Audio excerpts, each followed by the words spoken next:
আজকে আমরা যে পড়াটা পড়তে যাচ্ছি সেই পড়াটার নাম হচ্ছে the wife of Bath. The wife of Bath. এখন প্রথম প্রশ্ন এলো, মানেটা কি? দ্য ওয়াইফ, ওয়াইফ মানে স্ত্রী, ওয়াইফ মানে স্ত্রী, অফ বাথ, বাথ হলো একটা শহরের নাম, মানে বাথ নগরীর বধূ, বাথ নগরীর বধূ। যেমন বলি না কলকাতার বউ, দিল্লির মেয়ে, বুঝতে পারলি কি না? ধর কেউ বম্বে থেকে এসছে, বোম্বাইয়ের মেয়ে, বলি কি না? ঠিক সেরকম বাথ নগরীর বধূ, এইটা বোঝাচ্ছে। এইটুকু বোঝা গেছে? তাহলে ওয়াইফ অফ বাথ মানে কি? ওয়াইফ অফ বাথ হচ্ছে বাথ নগরীর বধূ। এবার বাথ নগরী কি ছিল? একটা সময়ে বাথ নগরী খুবই প্রসিদ্ধ নগরী ছিল। কিসের জন্য? কাপড়, টেক্সটাইল, বুঝতে পারলি? কটন ড্রেস, এই যে পোশাক, ফ্যাশনেবল ড্রেস, এইটার জন্য খুব বিখ্যাত ছিল বাথ নগরী। খুব প্রসপ্যারিয়াস টাউন ছিল। পরবর্তী সময়ে সেই শহরটা ধ্বংস হয়ে যায় এবং পুরো ধ্বংসস্তূপে পরিণত হয়ে গিয়েছিল, সেটা অনেক পরে। কিন্তু যে সময়কার কথা বলছি, সেই সময়ে বাথ নগরী একটা প্রসিদ্ধ নগরী ছিল এবং বাথ নগরী মানুষরা খুব ফ্যাশনেবল ছিল এবং খুব মুক্ত বিচারধারার ছিল, বুঝতে পারলি কিনা? ওপেন মাইন্ডেড ছিল। That is what the wife of Bath. তাহলে বলো শিরোনামটি সম্বন্ধে একটা ধারণা এসে গেছে কিনা, মানে কবিতার টাইটেল সম্বন্ধে। Have you got any idea about the title? Have you got a rough idea, clear idea? If it is not a clear idea, rough idea, have you got it? জিনিসটা বুঝে গেছো? Okay, the wife of Bath. এবার লিখেছেন কে? তাহলে আমরা এতক্ষণে জানলাম কবিতার নাম, জানলাম কি জানলাম? কবিতার নাম। এবার কে লিখেছেন? লিখেছেন জিওফ্রে চসার। কে লিখছেন? জিওফ্রে চসার লিখছেন। নাও হু ইজ চসার? এবার জানতে হবে চসারকে। আমরা যদি হিস্ট্রি অফ ইংলিশ ছিল তোমাদের সেমিস্টার 1-এ কিছুটা, আমরা যদি ইংরাজি সাহিত্যের ইতিহাস semester 1 history of English literature আমরা পেয়েছি সেমিস্টার 1-এ, তা আমরা যদি ইংরাজি সাহিত্যের ইতিহাস পড়ি তাহলে আমরা প্রথমে জানবো সবথেকে প্রথমে অ্যাংলো স্যাক্সন যুগ রয়েছে। কি রয়েছে? সেই বিউলফ, অ্যালফ্রিক, উলস্টার, তোমার বেদে, কিডমন, সিনিউল, ওই সমস্ত ছিল না অ্যাংলো স্যাক্সন যুগ। সেই অ্যাংলো স্যাক্সন যুগ পার হলো। অ্যাংলো স্যাক্সন যুগ পেরিয়ে যাওয়ার পর ফ্রান্সের মানুষজন ইংল্যান্ড দখল করলেন এবং সেইটাকে আমরা ফ্রেঞ্চ যুগ বলছি বা অ্যাংলো নরম্যান যুগ বলছি। সে 1066-এ লড়াই হলো, 1066-এ ফ্রেঞ্চের মানুষজন জিতে গেল, নিয়ে অ্যাংলো নরম্যান যুগ শুরু হলো। এটাও একটা যুগ পার হলো। তারপরে এসেছে চসার যুগ, 3 নম্বর যুগটা ছিল, তাই না? তো সেই চসার যুগ কার নাম অনুযায়ী যুগটার নাম চসার হয়েছে? চসারের নাম অনুযায়ী। লেখকটা এত ভালো এবং এত মহান লেখক ছিলেন যে তার নাম অনুযায়ী যুগটার নাম হয়ে গেল চসার যুগ। লেখকটার নাম হচ্ছে জিওফ্রে চসার। কি নাম? জিওফ্রে চসারের যেমন 3টা এজ ছিল, first age, second age, third age. প্রথম যুগে তিনি প্রচুর কপি করেছিলেন, ফ্রান্সের লেখাগুলোকে কপি করতেন। দ্বিতীয় যুগটাতে যখন মাঝ বয়সী হলো তখন তিনি ইটালির লেখাগুলোকে কপি করতেন এবং নিজস্বতাও কিছু ঢালতে শুরু করলেন। আর শেষ যুগটাতে যেটা ইংলিশ এজ বলা হয়, French age, Italian age, English age, first, second, থার্ডও বলে, ফ্রেঞ্চ, ইটালিয়ান, ইংলিশও বলা হয়। শেষ যুগ যেটা, সেই যুগটাকে বলা হয় ইংলিশ এজ।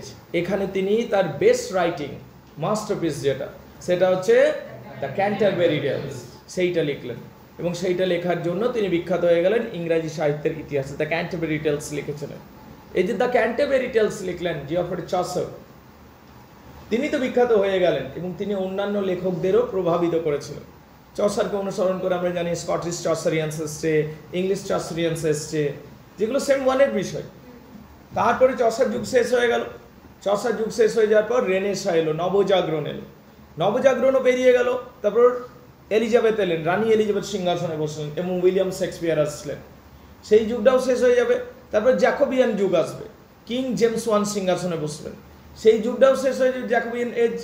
তারপরে আমরা ছোট ছোট 3টে যুগ পাবো, ঠিক আছে? জ্যাকোবিয়ানের পর আমরা পাবো, মনে আছে বলো? মিল্টন এজ পাবো। জ্যাকোবিয়ানের পর পাবো মিল্টন এজ বা পিউরিটান এজ। কি পাবো? Puritan age. কিন্তু ডেমোক্রেসি চলবে না, তখন আবার রেস্টোরেশন, পুনরায় পুরনো জিনিসগুলোকে ফিরে আনো, রেস্টোরেশন পাবো। রেস্টোরেশনের পর রেস্টোরেশন যুগ চলবে, মানে পুনরায় রাজতন্ত্র আবার ফিরে আসবে। রেস্টোরেশন যুগ শেষ হয়ে যাওয়ার পর আমরা কি পেয়েছিলাম বলো? না, ভিক্টোরিয়ান আসবে না। রেস্টোরেশনের পর পোপ আসবে, আলেকজান্ডার পোপ আসবেন, রেপ অফ দ্য লক লিখবেন, ঠিক আছে।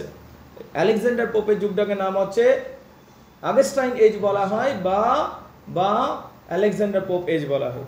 তারপরের যুগটা হলো 18th সেঞ্চুরি বা ডক্টর জনসন এজ। সেই যুগটার নাম কি? 18th সেঞ্চুরি বা doctor Johnson age. Doctor Johnson এজের পর বা 18th সেঞ্চুরির পর আমরা পাবো গিয়ে রোমান্টিক যুগ, যেখানে আমরা 5 জন মহাকবিকে পাবো, William Wordsworth, PB Shelley, John Keats, Lord Byron, ST. Coleridge, ঠিক আছে। এরকম 5 জন মহান কবিকে পাবো।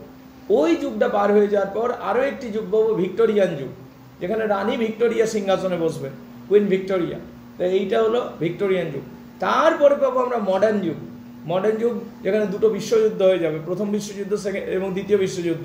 তাছাড়া 2-4 জন ভালো ভালো রাইটারকেও পাবো, ঠিক আছে। তারপরে পোস্ট মডার্ন যুগ, যেটা এখন চলছে, this is post modern age going on. এইগুলো বললাম কেন? মানে কত পুরনো যুগের কবিতা সেইটা ভাবো। মানে এই কবিতাটা কোন চসার যুগের লেখা, তারপরে এত যুগ পেরিয়ে আমরা এখানে দাঁড়িয়ে আছি আজ। তো এত পুরনো যুগের লেখা কবিতা এটা, বুঝতে পারলে কিনা?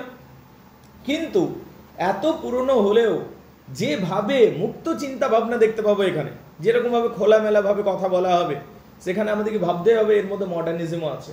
এত পুরনো কবিতা। হ্যাঁ প্লিজ বলো বলো। ওকে, আমি এই যুগগুলো না বললেও হতো। দেখো আমি যে যুগের কথাগুলো বললাম না, Anglo Saxon, Anglo Norman, Chaucer, Renaissance, Elizabeth, এমনি করে করে একদম মডার্ন এজ পর্যন্ত দেখালাম। শুধু উদ্দেশ্য একটাই ছিল যে কত পুরনো যুগের যুগটা সেইটা বুঝবার জন্য। কিন্তু এই পুরনো হয়েও এর মধ্যে অনেক মডার্নিজম দেখতে পাবো, মানে আধুনিকতা দেখতে পাবো, এবং যেটা অনেক সময় পরীক্ষাতে আসে। তাই বলছি এটা পুরনো এবং সাথে সাথে এটা নতুনত্বও রয়েছে। পুরনো যেহেতু অনেক পিছনের, কিন্তু যে থিঙ্কিংটা আমরা দেখতে পাবো, যে এত খোলামেলা আলোচনা, সেটার মধ্যে প্রচুর আধুনিকতা আমরা দেখতে পাবো। So it is old according to the time period, but it is new in thinking. থিঙ্কিংয়ে এই জিনিসটা, এই লেখাটা একটা নতুনত্ব আছে, বুঝতে পারলে কি না? আচ্ছা, তাহলে আমরা কবিতার নাম জানলাম, কোন লেখকের লেখা জানলাম, জিওফ্রে চসার। কোন যুগে লেখা হয়েছে? চসার এজে লেখা হয়েছে। কোন যুগে লেখা হয়েছে? চসার এজে লেখা হয়েছে। দ্য এজ অফ চসারে লেখা হয়েছে, মানে রেনেসারও আগের যুগে, নবজাগরণেরও আগের যুগে লেখা হয়েছে। এরপরে জানলাম যে এই কবিতাটা কোন বই থেকে নেওয়া হয়েছে। কোন বই থেকে নেওয়া হয়েছে? The Canterbury Tales. বইটার নাম কি? দ্য ক্যান্টারবারি টেলস বই থেকে নেওয়া হয়েছে। বইটার নাম কি? দ্য ক্যান্টারবারি টেলস থেকে নেওয়া হয়েছে। তাহলে এইগুলো হলো টেকনিক্যাল অ্যাসপেক্ট, কবিতাটা টেকনিক্যাল অ্যাসপেক্ট। এবার সরাসরি আমি সামারিটাতে চলে আসবো। Let's come to the summary, ঠিক আছে। এগুলো টেকনিক্যাল অ্যাসপেক্ট ছিল। কবিতার কিন্তু দুটো পার্ট রয়েছে, ঠিক আছে। সেই পার্টগুলো জানতে হবে। এখানে আমাদের যে প্রোলগটা রয়েছে, সেখানে খেয়াল রাখবে 856 লাইনের প্রোলগ। প্রোলগটা কত লাইনের? 856, 856 লাইন, 856 লাইনের প্রোলগ। তার মধ্যে 1 থেকে 451 লাইন পর্যন্ত, ঠিক আছে। কোনো একজন মহিলা, যাকে আমরা ওয়াইফ অফ বাথ হিসাবে চিনি, সেই মহিলাটি নিজের 3টে হাজব্যান্ড নিয়ে বলবে 451 লাইন পর্যন্ত। নিজের তার 3টে হাজব্যান্ড নিয়ে বলবে। আর 452 থেকে শেষ পর্যন্ত কবিতাটার যে প্রোলগটা রয়েছে, তার বাকি 2টো হাজব্যান্ড নিয়ে বলবে, বুঝতে পারলি কিনা? এই কবিতাটা একটা মেয়ের দৃষ্টিকোণ থেকে বলা হচ্ছে। তো সেই জন্য এই কবিতাটাকে একটা ফেমিনিস্টিক, এই কবিতার মধ্যে একটা ফেমিনিস্টিক হিরোইন পেতে পারি আমরা, বা বলতে পারি এমন একজন মহিলা যে সাম্যে বিশ্বাস করে, মানে পুরুষ নারী সমান। পুরুষরা যদি 4টা-5টা বিয়ে করতে পারে, মানে সেই যুগে ছিল না? সেই যুগে তো ছিল। আমরা তো তাই শুনে শুনেই বড় হয়েছে। 1 রাজা 7 রানী গল্পগুলো শোনোনি? সেটা কি? ওইটাই তো বলছে, ঠিক আছে। তো ওটা তো, এবং আমরা ওটা খুব হাসি খুশিভাবে নিতাম, বাহ কি সুন্দর, ঠিক আছে। বাট দ্যাট ইজ, সেটাই তো শুনেছি। কিন্তু এখানে তাহলে পুরুষতান্ত্রিক সমাজের যা রীতিনীতি, ইনিও যেন খানিকটা সেই জিনিসগুলোকে চ্যালেঞ্জ করছেন, এবং মেয়ে হয়েও এই জিনিসগুলো করতে পারে। তো ফেমিনিস্টিক দৃষ্টিকোণ তো রয়েছে। তাহলে দেখ, সেই যুগে যেখানে ফেমিনিজমের নাম গন্ধ পর্যন্ত ছিল না, জিওফ্রে চসার কিন্তু।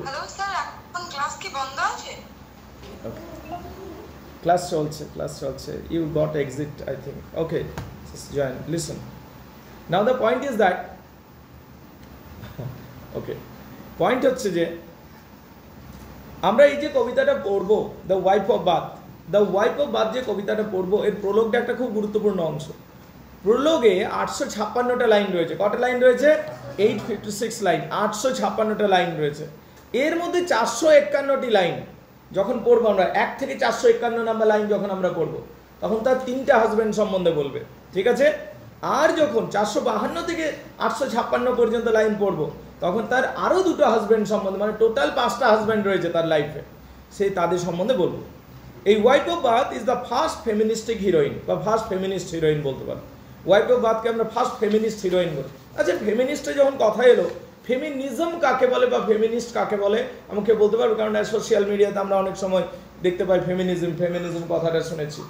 এই কবিতার মধ্যে, প্লিজ গাইজ মাইক্রোফোনটা অফ করো, মাইক্রোফোন অফ কর ভাই, যদি প্রশ্ন আছে কর। Let me teach, the flow is getting interrupted, ফ্লোটা বন্ধ হয়ে যাচ্ছে বারবার। কোয়েশ্চেন থাকবে, কোয়েশ্চেন করবে।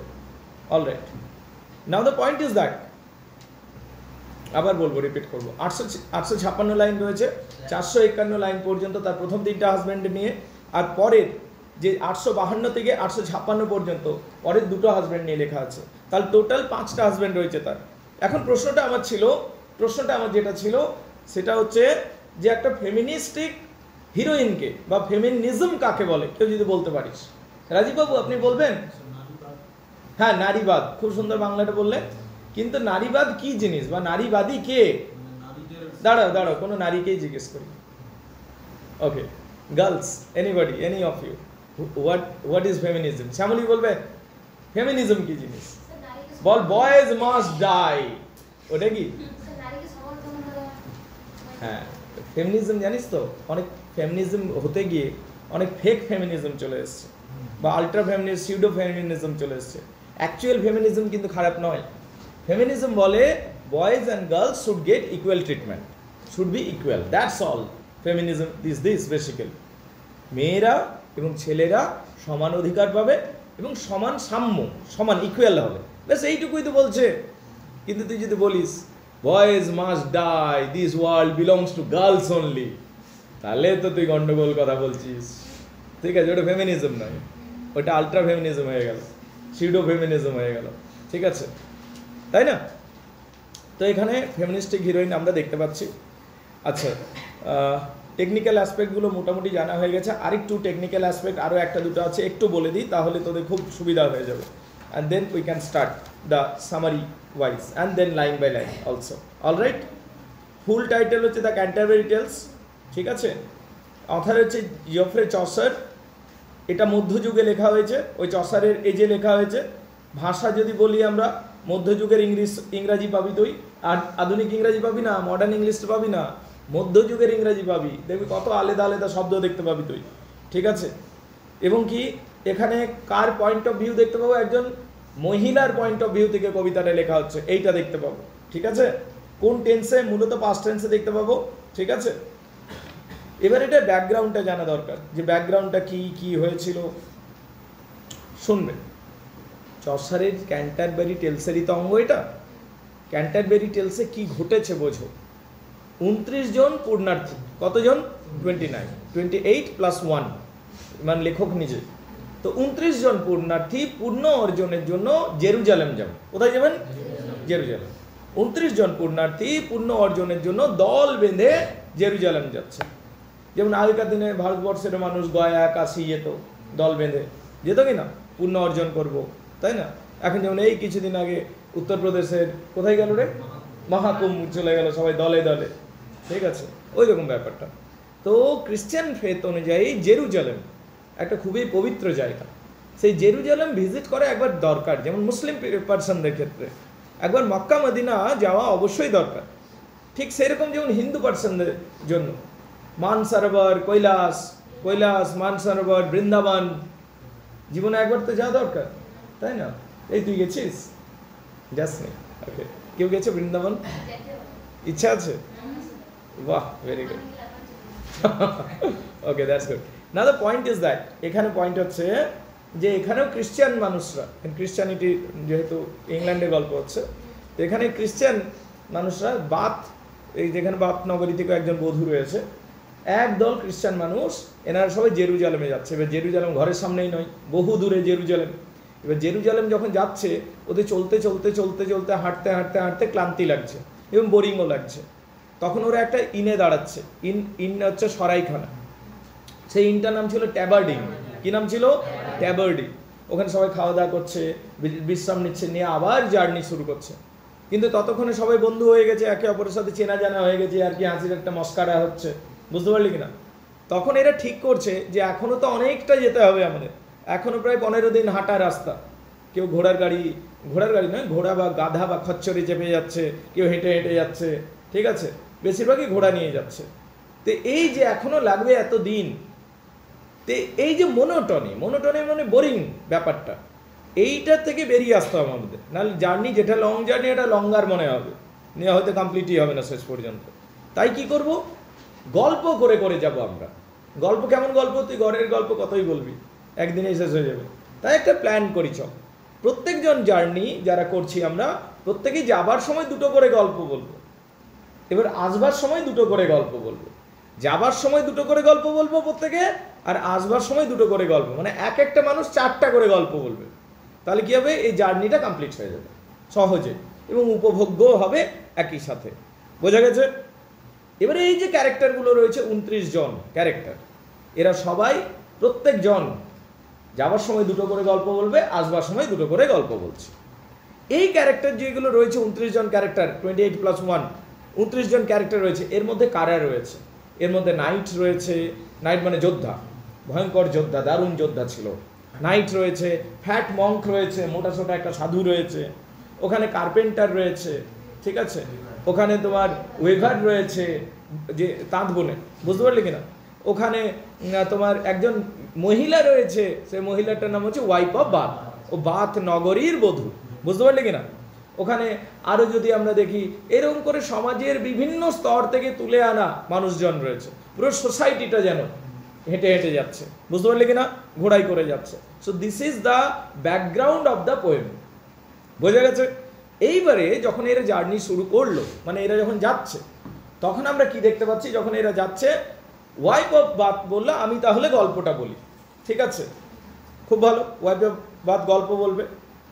কিন্তু বললো দাঁড়া, এখানে 29 জন আছে, সবার সাথে তো আমার পরিচয় হয়নি, আমাকে আগে নিজের পরিচয়টা দিতে দাও, আমি এবার পরিচয় করে এলি। ধর প্রথম দিন ইংলিশ অনার্সে তোরা পড়তে এলি এখানে সবাই, তো প্রথম দিন তো সবাইকে চিনি না আমরা, 7 দিন 10 দিনের মাথায় চিনে যাই, তাই না? প্রথম দিন তো চুপচাপ করে সব বসে থাকিস, তাই না? একদম হয়তো পাশের জনের সাথে অল্প স্বল্প কথা হয়, তারপরে 1 সপ্তাহ 2 সপ্তাহ যেতে না যেতে পুরো ফ্রেন্ড হয়ে যায়, ঠিক আছে, একসাথে সিগারেট খেতে চলে যায় এরা, sorry okay, bad jokes but reality. Okay fine. না, পয়েন্ট ইজ দ্যাট, পয়েন্ট হচ্ছে যে রাজীব বাবু পূজা করে, পূজা অর্চনা করে, ইটস এ গুড থিং, মানে I support Rajib, full hearted support. আচ্ছা, যেটা বলছিলাম আমি, কি বলছিলাম? Coming to the point. মাঝে মধ্যে ইচ্ছা করে ডাইভারশন আমি মাঝে মধ্যে ইচ্ছা করে ডাইভারশনগুলো আনি। কেন জানিস?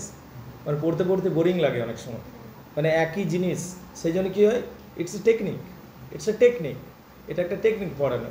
মানে দেখবি থিয়েটারের মধ্যেও, নাটকের মধ্যেও একটা সিরিয়াস জিনিস অনেকক্ষণ চলছে, তো বা একটা ভূতের সিনেমা দেখছিস তো, অনেকক্ষণ মাঝে দেখবি জোকস দিয়ে দেয়, একটা কমিক্স, ওটা রিলিফ হয় জিনিসটা, 2-3 মিনিট 5 মিনিটের নিয়ে আবার জিনিসটা শুরু হয়। এইটা হচ্ছে স্টাইলটা, বুঝতে পারলি কিনা? ওকে, যাই হোক, এখানে আমরা দেখতে পাচ্ছি যে জার্নি শুরু হচ্ছে, তখন ওয়াইফ অফ বাথ যে রয়েছে, সে বলল আমি তো আমার গল্পটা বলবো, আমাকে তো 2টো গল্প বলতে হবে, আমি বলবো, কিন্তু আমি নিজেকে পরিচয় তো করিয়ে দিই, আমি কে, পরিচয় তো হয়ে যায়।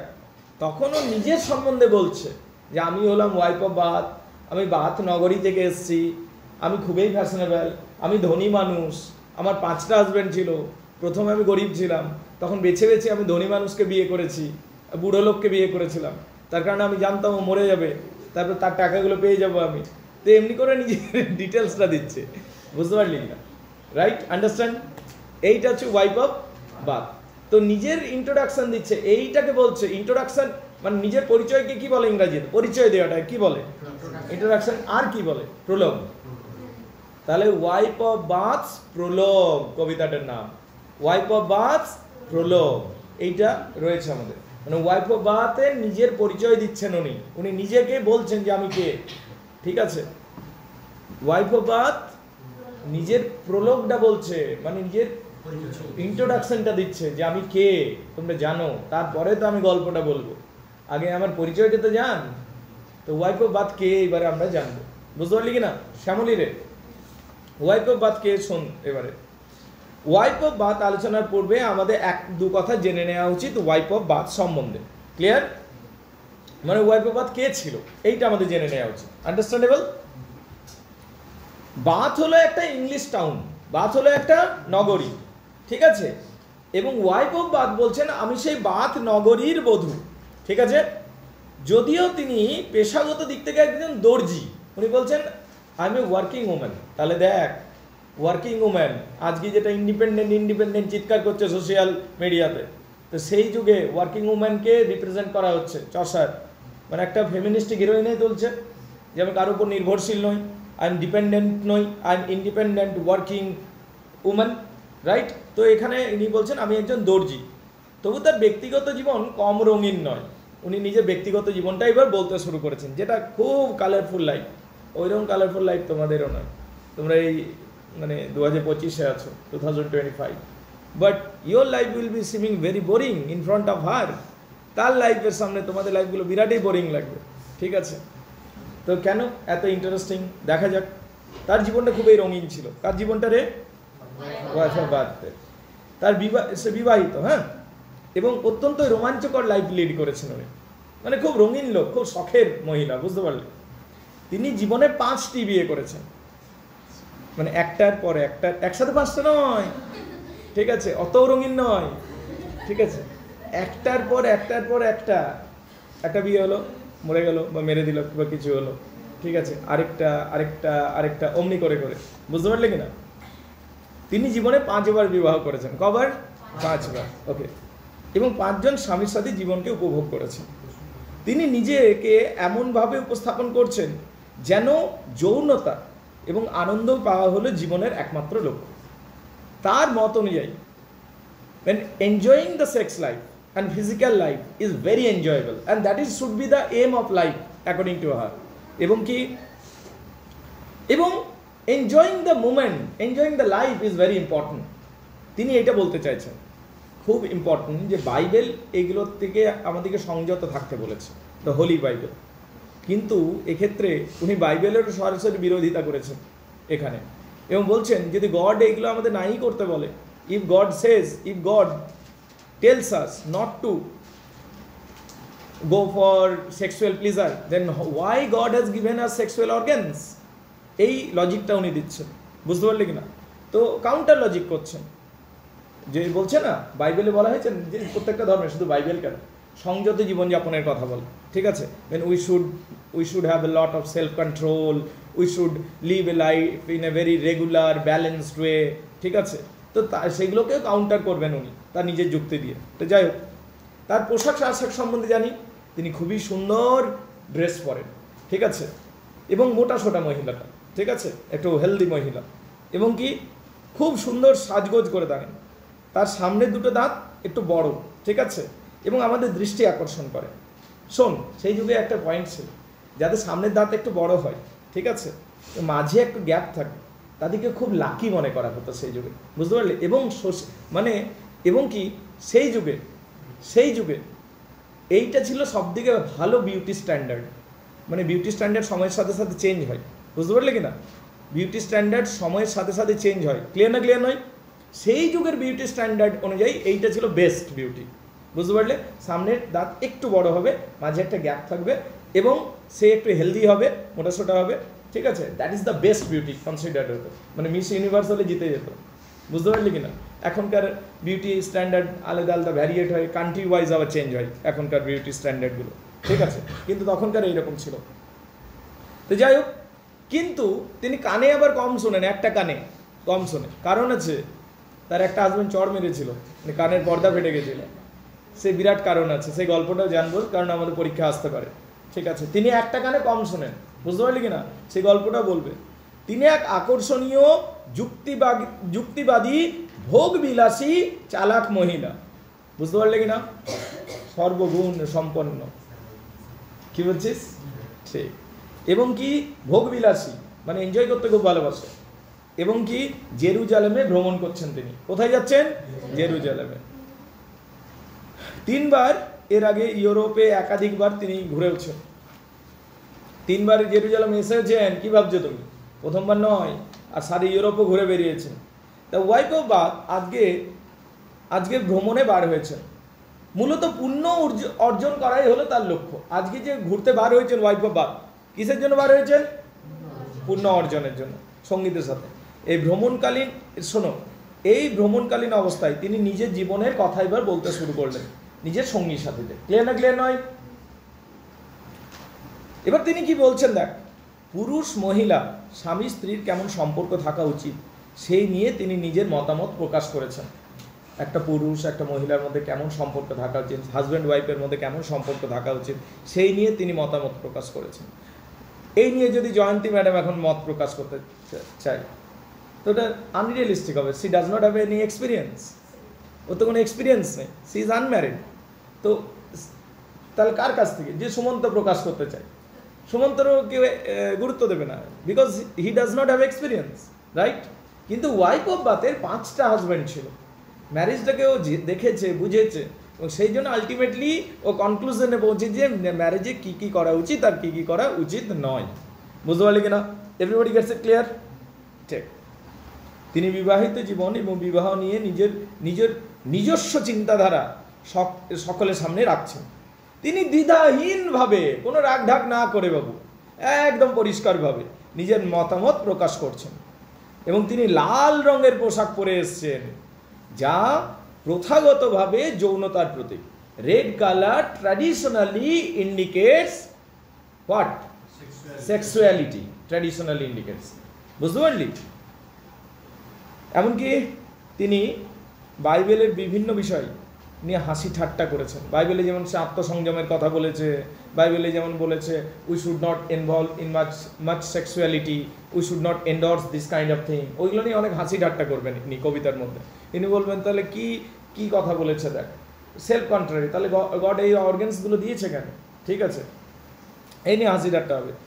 তাছাড়া বলা হয় না যে মেয়েদের একবারই বিয়ে করা উচিত, ঠিক আছে, এমনি বলা হয়, বাইবেলও তাই বলেছে, ঠিক আছে। যীশু খ্রিস্ট নিজে অনেকগুলো বিয়ে করেছে, এমনি বলছে।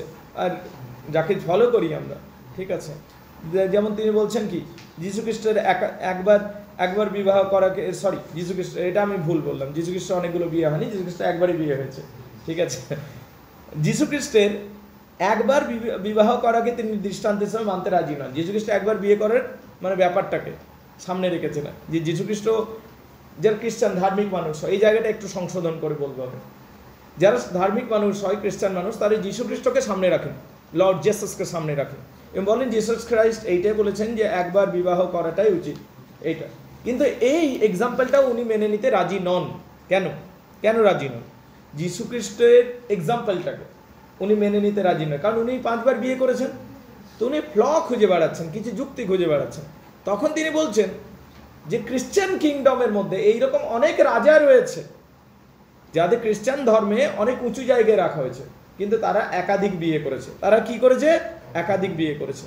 তাহলে শুধু যীশু খ্রিস্টের কথাটাকে তুলে ধরলে হবে না, যে খ্রিস্টান কিংডমের মধ্যে যে সমস্ত রাজারা একাধিক বিয়ে করেছিল এবং সেই রাজাগুলোকে যখন লিজেন্ড হিসাবে আমরা কনসিডার করছি, তাহলে তাদের বিয়েটাকেও আমরা সঙ্গে সঙ্গে মান্যতা দিচ্ছি যে তারা অনেকগুলো বিয়ে করেছে, এটাও ঠিক। এটাকে উনি বলছেন। এখানে কি বলছেন দেখো, এমনকি তিনি বাইবেলে বিভিন্ন বিষয়ে হাসি ঠাট্টা করেছেন। যীশু খ্রিস্টের একবার বিবাহ করাকে দৃষ্টান্ত হিসেবে মেনে নিতে তিনি রাজি নন। তিনি বিভিন্ন ধর্মগ্রন্থের বিবিধ অর্থ বের করছেন। তিনি তর্ক করছেন যে যদি কিং সলোমন একাধিক স্ত্রী রাখতে পারেন তাহলে তো এটা সমর্থনযোগ্য। কিং সলোমন মানে যদি খ্রিস্টানিটিতে যাস, কিং সলোমন খুব স্বনামধন্য লিজেন্ডারি কিং, বুঝতে পারলে কিনা? কিন্তু তার অনেকগুলো স্ত্রী ছিল কিং সলোমনের। বলছি কিং সলোমনের যদি এত নামডাক ছিল, এতগুলো স্ত্রী করেও, এতগুলো স্ত্রী বহু বিবাহ করেছিলেন কিং সলোমন, তো তার মানে এটা গন্ডগোল কোথায় হলো? এটা তো গন্ডগোল নয়, তার মানে এটাকে সবাই তো চেরিশ করছে। তাই কিং সলোমন যদি করতে পারে তাহলে আমিও 5টা বিয়ে করতে পারি, আমারও কোনো তাতে দোষ নেই, এইটা বলবার চেষ্টা করছে। কারণ ঈশ্বরের চোখে তো ছেলে মেয়ে তো সমান, ঠিক আছে। কিং সলোমন যদি 5টা বিয়ে করতে পারে, আমিও করতে পারি। এরপর তিনি সরাসরি প্রশ্ন করেছেন ভার্জিনিটির উপর। ভার্জিনিটি মানে one who does not have sexual experience, তাকে ভার্জিন বলা হয়। বুঝতে পারলি কিনা? তো যাই হোক, তিনি এরপর সরাসরি প্রশ্ন করছেন ভার্জিনিটির উপর। কিসের উপর প্রশ্ন করছেন? ভার্জিনিটির উপর। এবং তিনি আরও বলছেন যে গড যেহেতু সেক্সুয়াল অর্গ্যানসগুলো বানিয়েছেন, তাই আমাদের এটা সদ্ব্যবহার করা উচিত। কোনো মেয়ে যদি ভার্জিন থাকতে চায় সেটা কিন্তু তার সিদ্ধান্ত, কিন্তু কিন্তু অ্যাকর্ডিং টু হার, তার মত অনুযায়ী, according to her, a girl should use the power of sexuality to control her husband. এইটা উনি মত প্রকাশ করছেন যে কোনো মেয়ে যদি ভার্জিন থাকতে চায়, that is her choice, there is no problem, but a girl should always use her sexuality to control her husband.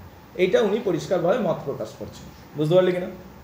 তিনি আরও বলেছেন যে তার জীবনে 5টা স্বামী ছিল এবং তিনি নিজের দেহকে এবং যৌনতাকে ব্যবহার করতেন নিজের স্বামীদিকে নিয়ন্ত্রণ করার জন্য, কন্ট্রোল করার জন্য এবং নিজের ইচ্ছাগুলো, শখ সাধগুলো পূর্ণ করার জন্য। এটাকে তিনি পরিষ্কার, ভেরি ব্যাড অ্যাডভাইস, বেশি শুনবার জন্য শোনো, ঠিক আছে? সবাইকে বলছি আমি, রাইট? এটাকে অতটাও সিরিয়াসলি নাও না, অলরাইট? এটা ওয়াইফ অফ বাথ রে। তুই ভাব,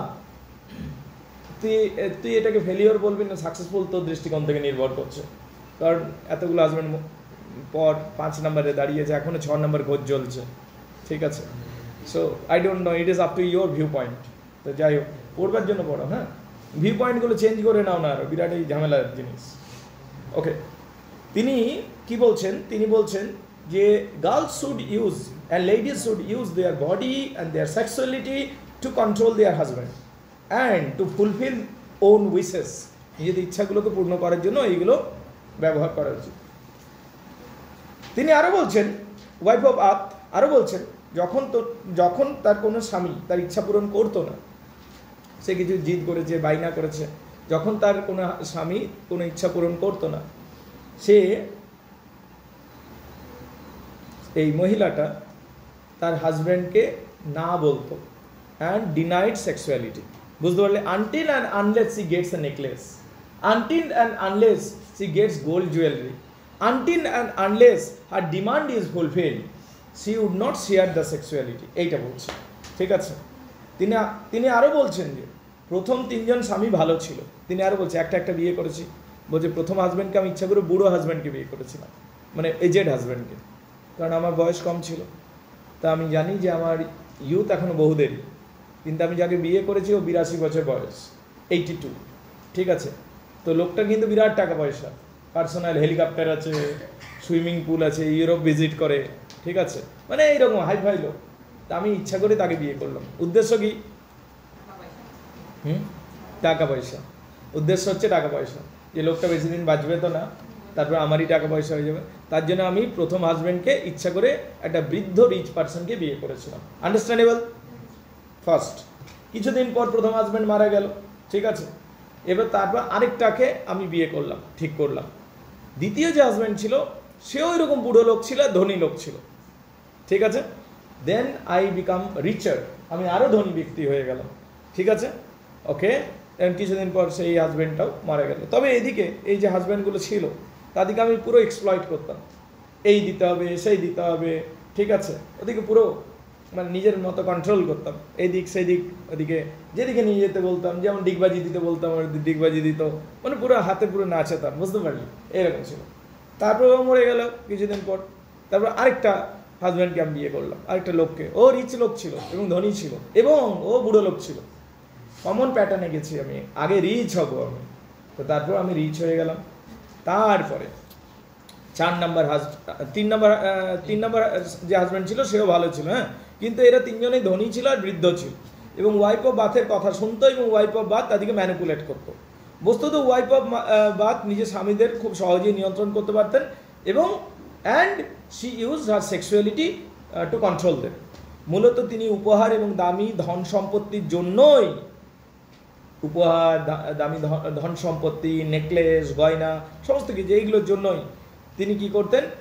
তিনি তার হাজব্যান্ডদিকে নিজের কন্ট্রোলে রাখতেন। বুঝতে পারলি কিনা?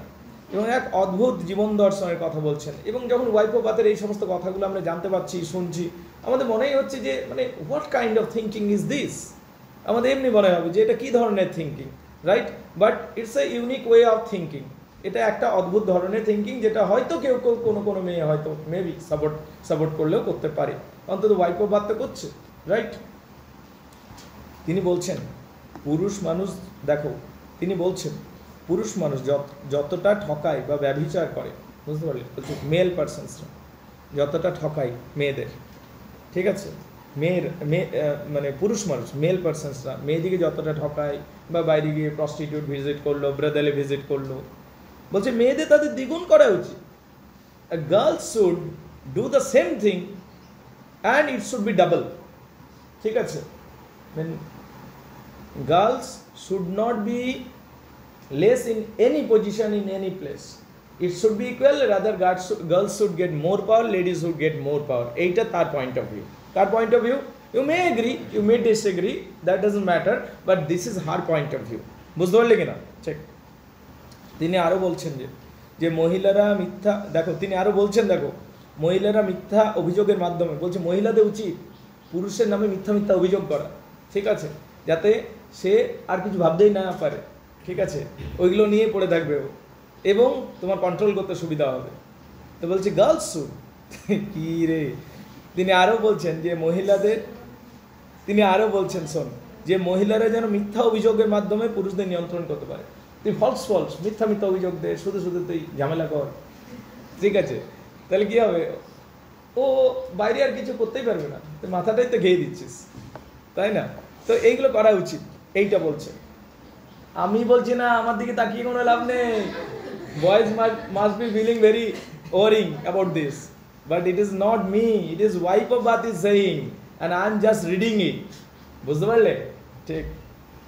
সর্বোপরি পুরুষ মানুষের উচিত, তারপর আবার একটা অ্যাডভাইস দিচ্ছে, দেখ সর্বোপরি পুরুষ মানুষদের উচিত কি বলছে, দেখ শ্যামলী বলছে কি বলছে, দেখ বলছে পুরুষ মানুষদের কি উচিত জানিস, সর্বোপরি পুরুষ মানুষদের উচিত মহিলাদের উপর সন্দেহ না করা।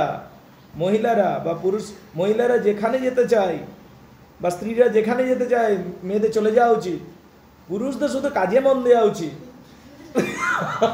কি বলছে, পুরুষদের শুধু কাজে মন দেওয়া উচিত আর মেয়েদের সম্পূর্ণ স্বাধীনতা দেওয়া উচিত। তাছাড়া বিখ্যাত দার্শনিক টলেমিও বলেছেন পুরুষদের কাজে মন দেওয়া উচিত, মেয়েদের উপর নজরদারি রেখে কোনো লাভ নেই, ঠিক আছে? টলেমির কোটেশনটাও ইউজ করছেন, যে টলেমি বলেছেন যে পুরুষদের কাজে মন দেওয়া উচিত, মেয়েদের উপর নজরদারি রেখে কোনো লাভ নেই। সর্বোপরি ওয়াইফ অফ বাথ মনে করেন মহিলাদের আসল রূপ বিবাহের পূর্বে দেখানো উচিত নয়। মহিলাদের যে আসল রূপ বিয়ের আগে দেখানো উচিত নয়। কে বলছে? ওয়াইফ অফ বাথ বলছে। ঝিলিক কি বললো রে? ঝিলিক, রিয়া কি বলছে বলতো? বলছে মহিলাদের আসল যেটা রূপ সেটা বিয়ের আগে কোনোদিনই দেখানো উচিত নয়। মানে আসল রূপ বলতে কি? কন্ট্রোলিং নেচারটা। আসল রূপ বলতে কি? যে তুমি যে নিজের মতো নিয়ন্ত্রণ করতে চাও, ডমিনেট করতে চাও, ওইগুলো কোনোদিন দেখানো উচিত নয়। Until and unless you get married. পুরো ভুলভাল সাজিয়েছেন, কি বুঝতে পারলে? এইটাতে ডুবাবে সবাইকে, বুঝতে পারলি কিনা? তার প্ল্যানিং চলছে এগুলো। ওকে ফাইন, মজা করে পড়ছি, কিন্তু এগুলো সিরিয়াসলি নাও না, ঠিক আছে? একটা রিলেশনশিপ একটু সিরিয়াস ওয়েতে বলি, ইন এ সিরিয়াস টোন। একটা রিলেশনশিপে সবসময় জেনুইন নেচারটাই দেখাতে হয়, নাহলে পরে প্রবলেম হয়। কেন কেন চল একটু সিরিয়াস ওয়েতেই আমি সাজেশন দিয়ে দিচ্ছি। যখন রিলেশনশিপ হচ্ছে, কিরম লালটু না? হ্যাঁ, লালটু ধর কারোর সাথে রিলেশনশিপ করেছে, ও রোজে সালমান খান সেজে যায়, মেয়েও আসছে প্রত্যেকদিন ক্যাটরিনা কাইফ সেজে, পরের দিন গেল একদম পুরো ঋত্বিক রোশন সেজে, মেয়েও চলে এলো হেমা মালিনী সেজে, রাইট? কিন্তু ও তো সবসময় অমনি থাকে না ওইটা, কিন্তু কনসেপ্ট তো তাই তৈরি হয়ে গেল যে এমনি থাকে, সবসময় ফিটফাট থাকে, সবসময় ওয়েল বিহেভ কথাবার্তা, ঠিক আছে? কিন্তু ও তো নয় আসলে অমনি। তাহলে এই সমস্যা কী হবে পরে আফটার দ্য ম্যারেজ? ও যেহেতু রিয়েল নেচারটা দেখায়নি, মেয়েটাও যেহেতু দেখায়নি, তখন কি হবে? আর ওটা তো অ্যাক্টিং করছিল কিছুক্ষণের জন্য, কিন্তু রিয়েল লাইফে তুই তো সবসময় অ্যাক্টিং করতে পারবি না, তখন দুজনেরই মনে হবে এরা পাল্টে গেছে। You understand? তো সেই জন্য যেমন তুমি বটো সেইটাই তুমি দেখাও প্রথম থেকে, এটা পরবর্তী সময়ে প্রবলেম হবে না। আন্ডারস্ট্যান্ড? কিন্তু তুমি শাহরুখ খান নাও, শাহরুখ খান সেজে যাচ্ছ, দ্যাট ইজ দ্য প্রবলেম। এখানে ওয়াইফ অফ বাদ অবশ্য সেইটাই করতে বলছে, যে মেয়েদের উচিত প্রথমে ভালো সেজে থাকা, পরে বিয়েটা হয়ে যাক তারপরে কন্ট্রোল করবো, এইটা বলতে চাইছে। ঠিক আছে, আচ্ছা তারপর আরও দেখ কি বলছে তিনি। আর এরপর নিজের চতুর্থ স্বামী সম্বন্ধে বলতে শুরু করেন। আচ্ছা তিনটা husband, first husband, second husband, third husband, এরা তো পুরো কাঠপুতলি ছিল, যেমন পেরেছে নাচিয়েছে। এবার ফোর্থ হাজব্যান্ড যে ছিল, এইবারে ওর মনে হলো ওয়াইফ অফ বাতের, না আর বুড়ো মানুষকে বিয়ে করবো না, অনেক টাকা পয়সা হয়ে গেছে। ঠিক আছে, এইবারে I should enjoy my youth. ঠিক আছে, এবারে ও একটা হ্যান্ডসাম ছেলেকে বিয়ে করলো, কিন্তু যাকে বিয়ে করলো সে হ্যান্ডসাম ছেলেটা আবার খুবই প্রসিদ্ধ। কিসের জন্য? মানে খুবই মানে তার মধ্যে পৌরুষত্ব আছে, ম্যাচোজম আছে, সে আবার গার্লফ্রেন্ড রেখেছে, ওর কথা মতো যায় না, কন্ট্রোলড হয় না, বুঝতে পারলি কি না? তো সে কি করলো, তার যে ফোর্থ হাজব্যান্ড ছিল, এমনি ভালোই ছিল লোকটা, এরপর তিনি তার চতুর্থ স্বামীর সঙ্গে কথা বলতে শুরু করলেন। একদিন চতুর্থ স্বামী একজন মিস্ট্রেসকে নিয়ে এলো, ও প্রস্টিটিউটদের কাছে ভিজিট করতো চতুর্থ হাজব্যান্ড। ঠিক আছে, ওকে ডমিনেট করতে পারতো না, বুঝতে পারলি কি না? এবং এটাতে কি হলো, ওয়াইফ অফ বাতের একদিন সাথে ঝগড়া হলো একদিন, ওয়াইফ অফ বাতের সাথে ওর চতুর্থ হাজব্যান্ড। তো ওর চতুর্থ হাজব্যান্ড যে ছিল ফোর্থ হাজব্যান্ড, ও একটা মিস্ট্রেসকে নিয়ে চলে এলো, যা মিস্ট্রেস মানে প্রস্টিটিউট, বুঝতে পারলি? অ্যান্ড এটাতে ওর জেলাসি আরও বেড়ে গেল। কার জেলাসি বাড়লো? Wife of Baat. আগের হাজব্যান্ডের মতো তো নয় চতুর্থ হাজব্যান্ডটা, এ তোর ইটের জবাব পাটকেল দিয়ে দিচ্ছে। ঠিক আছে, তখন ওর একটা রাগ হলো। কার রাগ হলো রে? Wife of Baat.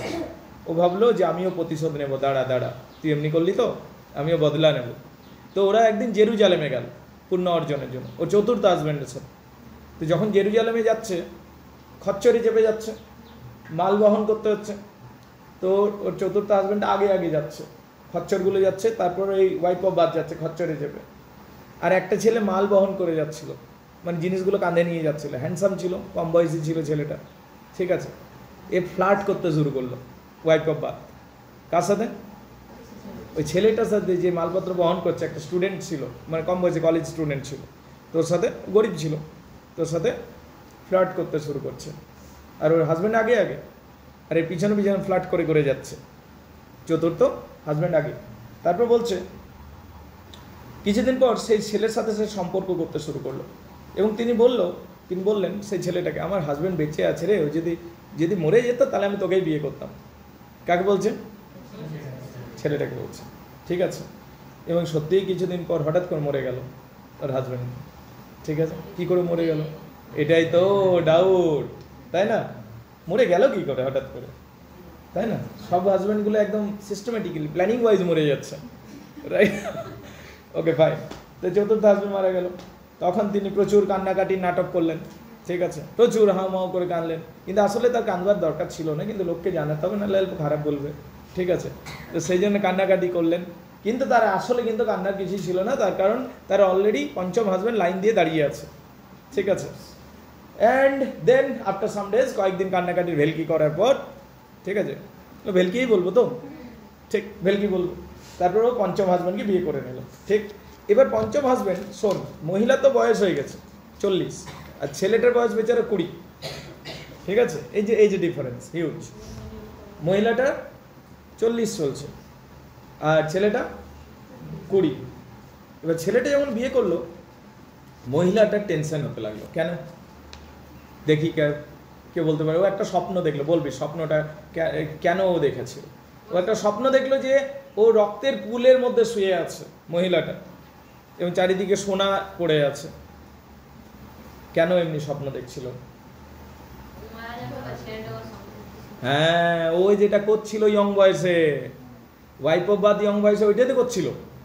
Wife of Bath was doing what? The same thing she was doing. এইবারে তার মনে হতে লাগলো যে ছেলেটা অমনি করছে না তো আমার সাথে, যেটা আমি করছিলাম, রাইট? এই টেনশনটা তার হতে শুরু করলো। কার? ওয়াইফ অফ বাথের। তো যাই হোক, তিনি এইভাবে শেষ বিয়েটা যেটা করেছিলেন সেটা কিন্তু অর্থের কথা ভেবে করেননি, সেটা সত্যিকার ভালোবাসে করেছিলেন এবং বিয়েটা করেছিলেন।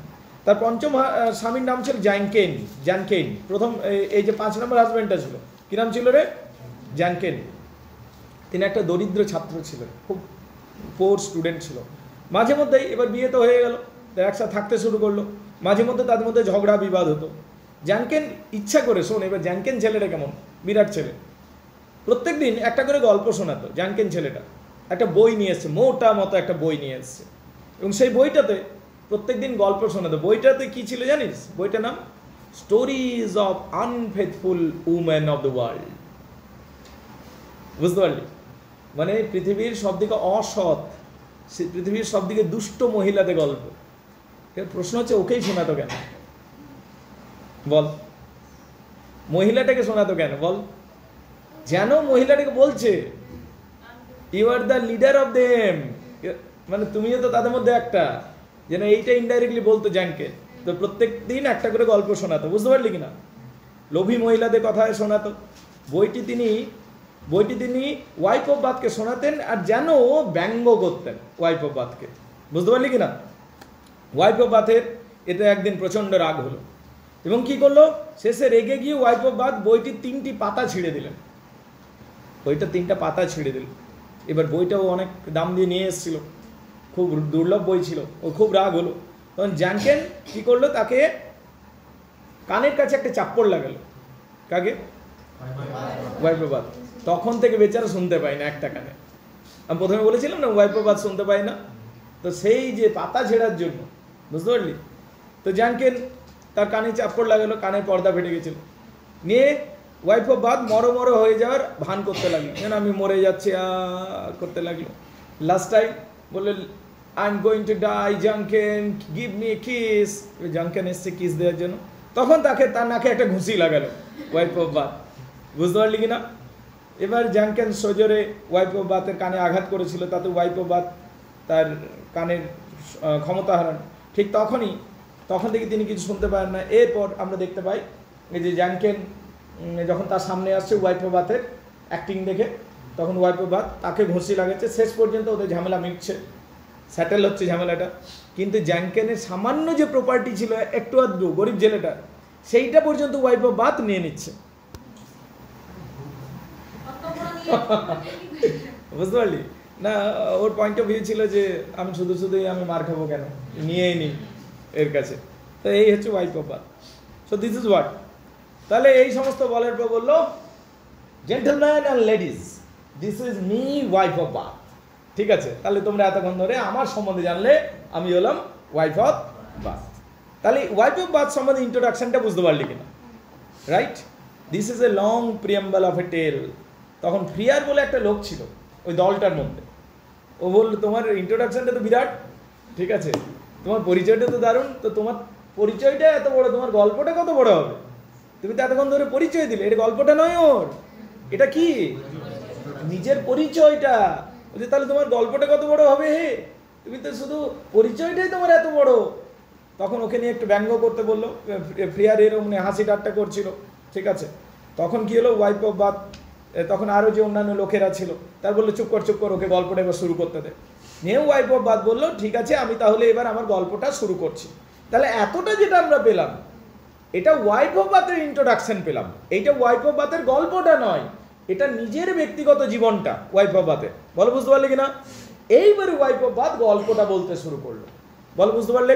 এবার গল্পটা শুনি ওয়াইফ অফ বাথ কি বললো। দেখ, এবার গল্পটা শুরু করছে।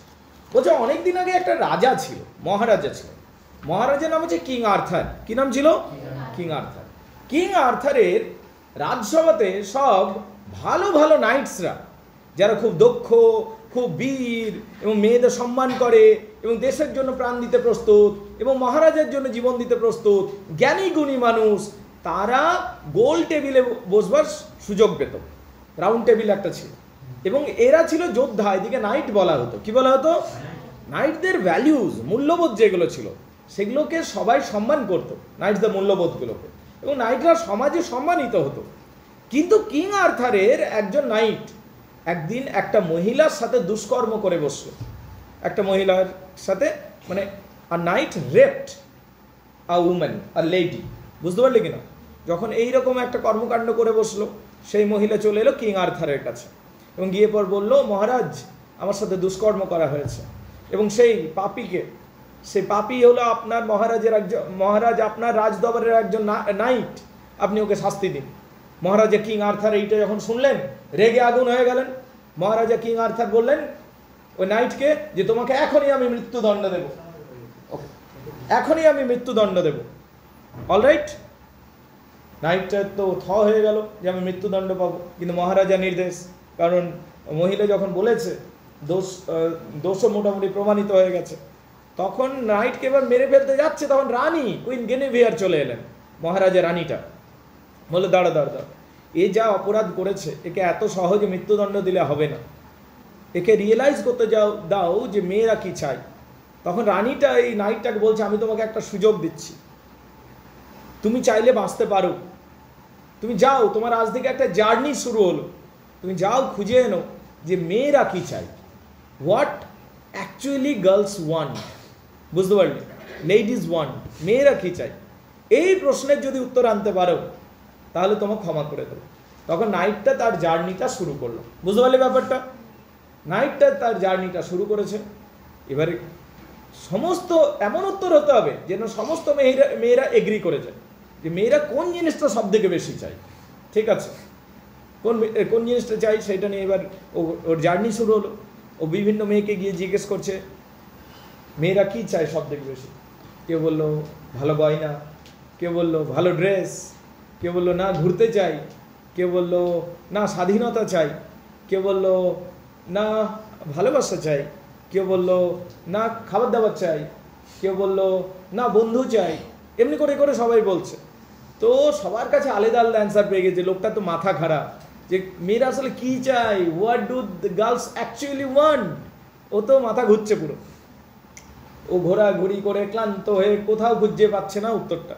তখন একটা জঙ্গলে মনমরা হয়ে বসে আছে, তখন সন্ধ্যা হচ্ছে, সেই সময় দেখছে জঙ্গলের ভিতর কিছু পরীরা নাচ করছে জঙ্গলের ভেতর। তখন সেই যে নাইটটা ছিল সে তখন জঙ্গলের ভিতর ঢুকতে শুরু করছে।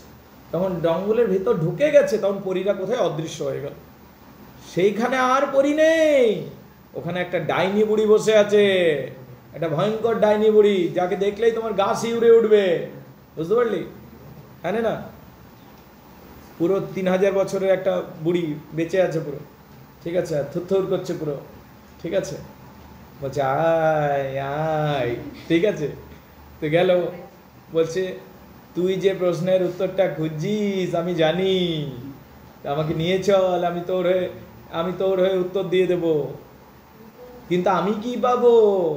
তখন বলছে যে তুমি যা চাইবে আমি তাই দেবো, তুমি আমার শুধু প্রাণ বাঁচাও। কে বলছে? নাইটটা, যে ঠিক আছে চ নিয়ে চো, এমনি করে ওকে নিয়ে গেল। তো ডাইনি বুড়িটাকে নিয়েও চলে গেল রাজমহলে, ঠিক আছে। রাজমহলে এসে পর পুরো ভরা সভা, সে ভরা সভাতে কিং আর্থারকে বলছে নাইটটা যে মহারাজ এবং রানী গেনিভিয়া, আমি উত্তর নিয়ে এসেছি, এই উত্তরটা আমি তাহলে দিতে চাই, তবে আমার হয়ে এই বৃদ্ধা উত্তর দেবে। রানী বলল দেখে নাও, এই বৃদ্ধায় তাহলে তোমার হয়ে উত্তর দিচ্ছে, এর উত্তরটা যদি ঠিক হয় তাহলে বাঁচবে, আর যদি এর ভুল হয়ে যায় তাহলে মরে যাবে, কিন্তু তো মেরে ফেলা হবে, রাজি? তখন বললো হ্যাঁ আমি রাজি, ওর কাছে এমনিতেও অন্য উত্তর নেই। তখন বৃদ্ধা বলছে আমি উত্তর দিচ্ছি, মেয়েরা কি চাই, এইটা হলো প্রশ্ন, তো মেয়েরা সব থেকে বেশি কি চাই আমি বলে দিচ্ছি। বৃদ্ধাটা বলছে মেয়েরা চাই নিজের হাজব্যান্ডের উপর কন্ট্রোল, বা নিজের বয়ফ্রেন্ডের উপর কন্ট্রোল, কমপ্লিট কন্ট্রোল, এইটা সব থেকে বেশি চাই লেডিসরা। ওখানে যতজন লেডিস ছিল হ্যাঁ হ্যাঁ ঠিক বলছে ঠিক বলছে, ঠিক আছে। সো ইউ আন্ডারস্ট্যান্ড, উত্তরটা ঠিক হয়ে গেল। তো তখন পুরো নাইটটা পুরো লাফাচ্ছে, yeah I am saved, thank you সবাইকে বলছে। তারপর বলছে মানে ওই বৃদ্ধাটা বলছে, বুড়ি ডাইনি বুড়িটা আচ্ছা এবারে আমি যা চাইবো দাও। বলছে হ্যাঁ হ্যাঁ হ্যাঁ, ও আবার সভাতে বলে দিল যে আমি তো বলেছিলাম এ যা চাইবে তাই দেবো। বলছে তোমার কি চাই বলো, সোনা দানা ঘর বাড়ি কি চাই? বলছে না না না আমি তোমাকে বিয়ে করব। কে বলছে? ডাইনি বুড়িটা। তখন বলছে ও তো হয়ে গেছে, ডাইনি বুড়িটা আমাকে বিয়ে করবে বলছে, ঠিক আছে। ও তো পুরো কাঁদতে শুরু করে গেছে, ঠিক আছে। ও বলছে না না না এইটা বাদ দিয়ে তুমি অন্য কিছু নিয়ে নাও। বলছে না এইটাই চাই, আমি তোমাকেই বিয়ে করব, ঠিক আছে। তো তখন কথা তো দেওয়া হয়ে গেছে, রাজা বলে চলো চলো বিয়ের সবার আয়োজন, বড় উপস্থিত, বউ উপস্থিত, বিয়ে দিয়ে দাও। তখন ওদের বিয়ে দিয়ে দিচ্ছে সবাই মিলে, বুঝতে পারলি? কার সাথে বিয়ে দিয়ে দিল? ডাইনি বুড়িটার সাথে। কার? নাইটটা নিয়ে এরপর ফার্স্ট নাইট ওদের, বুঝতে পারলি? ওদের এবার ডাইনি বুড়িটা পুরো বউ সেজে বসে আছে। এবারে নাইটটা বেচারে ঢুকেছে, ঢুকে নিয়ে এক সাইডে নাইটটা বসে কাঁদছে পুরো, ঠিক আছে? নাইটটা কাঁদছে, ডাইনি বুড়িটা বলছে what happen, come my darling, come to me, I am your wife, give me love. পুরো ডাইনি বুড়িটা বলছে ওকে। লালটু তুই রিয়েলাইজ করছিস? সুমন্ত তুই বুঝতে পারছিস না? বল, বুঝতে পারছিস না? এক্সাম্পল দিয়ে বোঝাবো। Okay fine. Now the point is that এইরকম চলছে জিনিসটা, আন্ডারস্ট্যান্ডেবল ম্যাডাম? তখন বলছে যে তুই কাঁদছিস কেন, বল তুমি কাঁদছো কেন, তুমি তো আমার হাজবেন্ড, তুমি কে কাঁদছো কেন? বলছে you have ruined my life, তুমি আমার জীবনটা ধ্বংস করে দিয়েছো। You were so old, so ugly, why have you married me? Rather I would have been died, that would have been better. আমি যদি মরে যেতাম সেটা ভালো হতো, but you have married me. তখনও বলছে ও I am ugly, that's why you are upset. আমি আগলি সেই জন্য তুমি upset. Let then I am going to give you two options. আমি তাহলে তোমাকে দুটো অপশন দিচ্ছি। বলছি কী অপশন?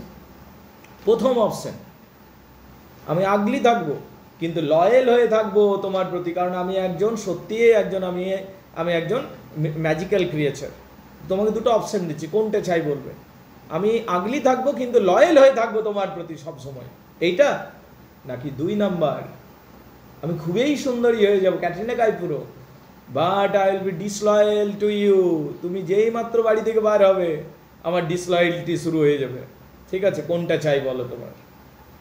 সুমন্ত কোন অপশনটা চাই রে? মানে একটা হচ্ছে লয়েল বাট আগলি, আরেকটা হচ্ছে বিউটিফুল বাট ডিসলয়েল। তখন ও বেচারা মুশকিলে পড়ে গেল, কি করব কি করব। সুমন্ত হলে কোনটা নিতিস?